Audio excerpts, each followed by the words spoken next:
Hey Geeks, welcome to GUG. This week, Cody, Nikki, and I are going to tackle your relationship questions.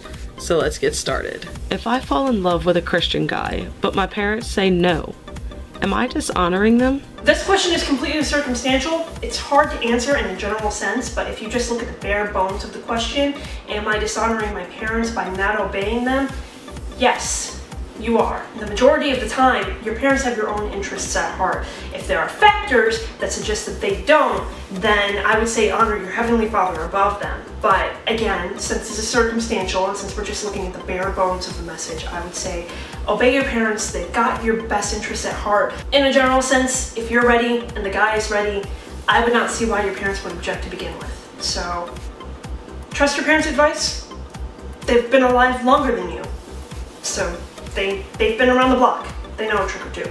How do you turn down a guy without hurting his feelings or fearing the consequences of having to stand up for yourself when no means no? I don't really know what to say for what to do because everybody's different, but I definitely know what not to do. Whatever you do, do not lie to the guy. I'm not really looking for a relationship right now. Stings pretty badly when you next week find Mr. Right. But you just said that you weren't looking for a relationship. Hey, you're cool and all, but I'm just really not that into you. You might hurt his feelings, but you're hurting them a lot less than if you were to have lied to try to protect him and he found out. Something else I've learned that nobody's going to like, if you are single, don't have guy friends. I guarantee no matter what they say to you, none of them actually believe that you just want to be friends. And they will do everything that they can to change that. What is courting?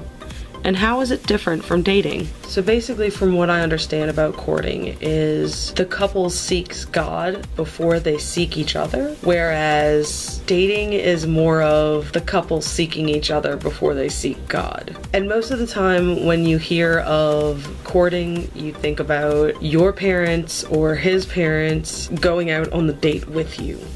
That's what I've heard a lot of courting is. Whereas when you're just dating, it's just you and him or you and her, and that's it. Also, courting has marriage in mind, whereas dating is just kind of like, hey, let's see if I like you, and if I like you enough, I think I'll marry you.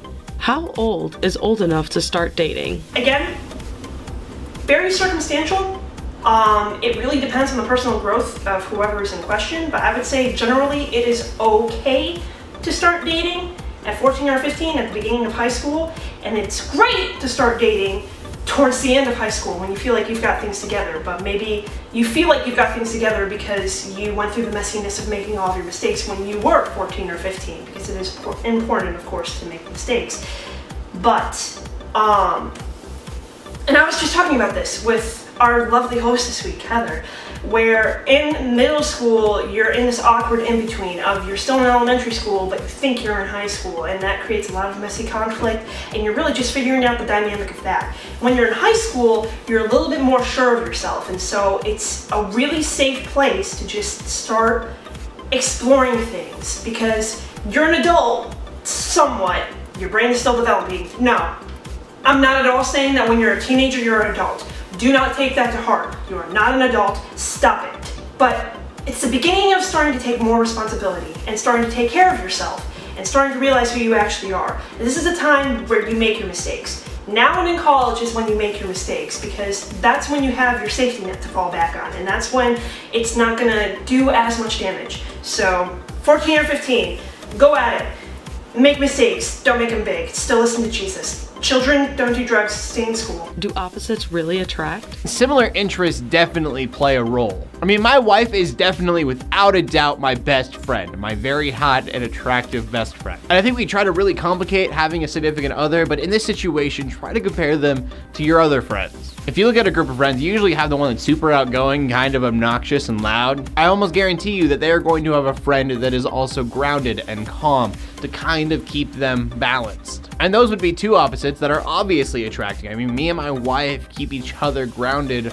on many different levels. But on the other hand, I don't know what me and her would talk about if we didn't have the same geeky interests. I mean, we own a PS4 because we both wanted a PS4. We go to the same movies because we both want to see those same movies. So what I'm trying to say is, in the situation of trying to find opposite attract and common interests, try trying to find that balance, just look at your friends. What are the opposites that make you friends, and what are the common interests that make you friends? If you can find that in a girlfriend or a boyfriend, you're going to be the happiest man or woman alive. How can a woodchuck confess his undying love to the wood he chucks? Well, first, consent, obviously.